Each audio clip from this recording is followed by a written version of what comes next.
Lead India के सभी दर्शकों को भारत माता की जय, वंदे मातरम।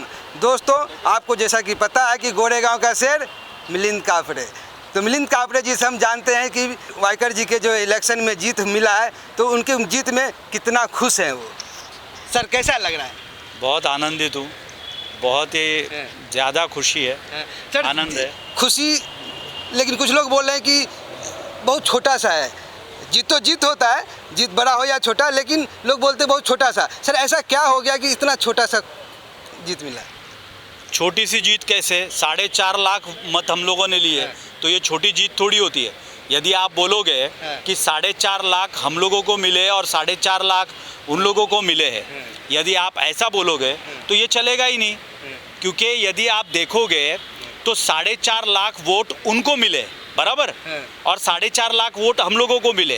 तो उनको जो 4.5 लाख वोट मिले वो तो पर्टिकुलर एक सोची समझी साजिश थी हिंदुत्ववादी के विरोध में। सर, लोग तो ऐसा भी बोल रहे हैं ना। 1 मिनट पहले मेरी बात तो सुन के लो पूरी। सर, ईवीएम मोबाइल से हैक हो रहा है। 4.5 लाख वोट जो उनको मिले ना, वो उनके हक के वोट नहीं थे, वो उनके भाड़ोतरी वोट थे। और हमको जो 4.5 लाख वोट मिले हैं ना, वो हमारे हक के वोट थे, वो हमारे वोट थे, वो हिंदुत्ववादी लोगों के वोट थे, वो भाजपा के वोट थे, वो शिवसेना के वोट थे, वो महायुति के वोट थे। और उनको जो वोट मिले ना, वो भाड़ोतरी थे। वो आज नहीं तो कल वो गणित वहाँ दूसरी जगह जा सकता है। सर, एक बात, ईवीएम मोबाइल से हैक हो सकता है क्या? एलोन मस्क ये जो टिप्पणी कर रहा था कि ईवीएम हैक हो सकता है, अरे वो अमेरिका में हो सकता है। सामना में लिखा गया है सर। वो सामना में तो कुछ भी लिख सकते हैं। सामना में तो ये लिख कर आएगा कि ये पृथ्वी जो है वो चपटी है, ये छप कर आएगा, उस पर आप आश्चर्य व्यक्त नहीं कर सकते। ये सामना जो अभी हुआ है ना, ये दूसरे दिन छप कर आएगा कि ये पृथ्वी पूरी तरह से चपटी है, ये गोल नहीं है। तो उसके ऊपर कौन विश्वास करेगा?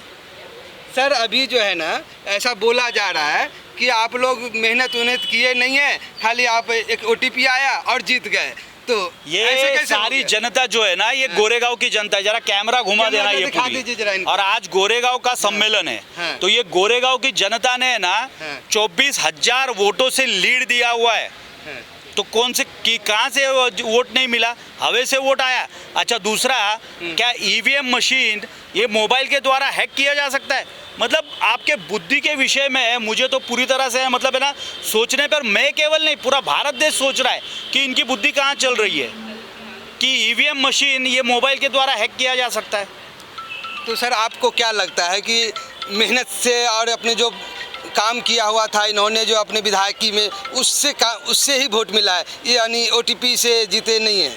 आज न्यूज़पेपर वाले ने, जिस न्यूज़पेपर वाले ने ये छापा था कि OTP आया था, जिस न्यूज़पेपर वाले ने छापा था कि OTP आया हुआ है, उस न्यूज़पेपर वाले के विरोध में जब कानूनन कार्रवाई हुई तो आज वो न्यूज़पेपर वाले ने क्लैरिफिकेशन दिया है कि हम लोगों ने कल गलती से जो छाप दिया था वो हमारी गलती हो गई थी, वो हम उसका क्लैरिफिकेशन देते, अगली बार ऐसी गलती नहीं करेंगे। राहुल गांधी को क्या बोलेंगे सर? वो तो बोल रहे हैं कि ब्लैक बॉक्स है। हालांकि वो स्किल वहाँ पे नहीं बोला जहाँ पे जीत गए हैं, लेकिन जहाँ पे हार गए वहाँ बोलते ये तो ब्लैक बॉक्स है। देखो, ये पप्पू है ना, ये केवल भारत में नहीं और केवल महाराष्ट्र में नहीं, हमारे गोरेगांव में भी ऐसे पप्पू घूम रहे हैं और हमारी लोकसभा में भी ऐसे पप्पू घूम रहे हैं। तो ये पप्पू का ज़्यादा कोई दिल पे मत लो, कोई हृदय पे मत लो। ये पप्पू अपना भाषणबाजी और ये पप्पू अपने कर्तव्य पर निष्फल है और वो मोदी जी के लिए बहुत ही फेवरेबल वातावरण निर्माण करके देते हैं। सर, रविंदर जी से आपको बात हुआ होगा और बात तो आप इलेक्शन में बढ़ चढ़ के हिस्सा लिए, इलेक्शन कराए, तो सर उनका कुछ एजेंडा पता चला कि गोरेगांव में क्या करेंगे? क्योंकि इसलिए ना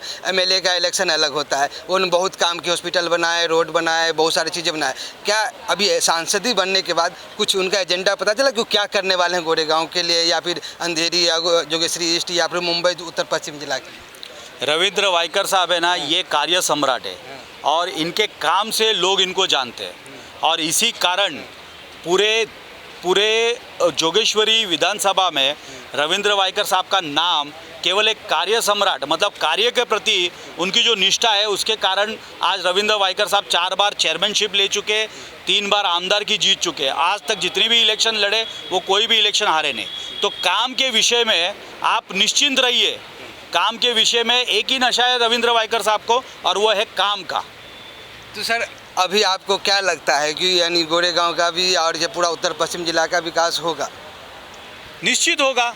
इसीलिए तो लोगों ने इतने भरघोस, इतने मतलब तन मन धन से लोग आज रविंद्र वाइकर साहब के लिए लगे हुए थे। अभी वो तो जीत गए, आपको कुछ पैकेट वैकेट मिलने का उम्मीद रखे थे सजा के?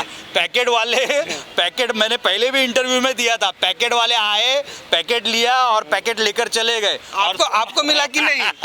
मैं पहले आपको बता दिया ना, मैं कभी पैकेट के लिए मैंने जिंदगी में कभी काम नहीं किया, और डंके की चोट पर छाती ठोक कर ये बोल सकता हूँ कि ना मैंने कभी एक पैकेट लिया और ना कभी मैंने पैकेट की मतलब किसी विषय में हम लोगों ने बात की। सर, गोरेगांव को जनता, उत्तर पश्चिम जनता को आप क्या बोलना चाहेंगे? उत्तर पश्चिम जनता को, ये उत्तर पश्चिम लोकसभा की जनता को मैं हृदयपूर्वक सभी को मैं धन्यवाद व्यक्त करना चाहूँगा कि इतनी बड़ी संख्या में आज रविंद्र वाइकर साहब के पीछे इतनी बड़ी जनता खड़ी हो गई, और उनको जिताने में केवल और केवल, मैंने पहले भी इंटरव्यू में कहा है, ये किसी एक व्यक्ति का श्रेय नहीं होगा। ये पहले भी इंटरव्यू में कहा और आज भी बोलता हूँ, ये केवल और केवल हमारी जो जनता है और हिंदुत्ववादी जो लोग हैं पूरी लोकसभा में, उनके कारण आज रविंद्र वाइकर साहब आज लीड से, गोरेगांव से 24,000 की लीड से आगे आए हुए।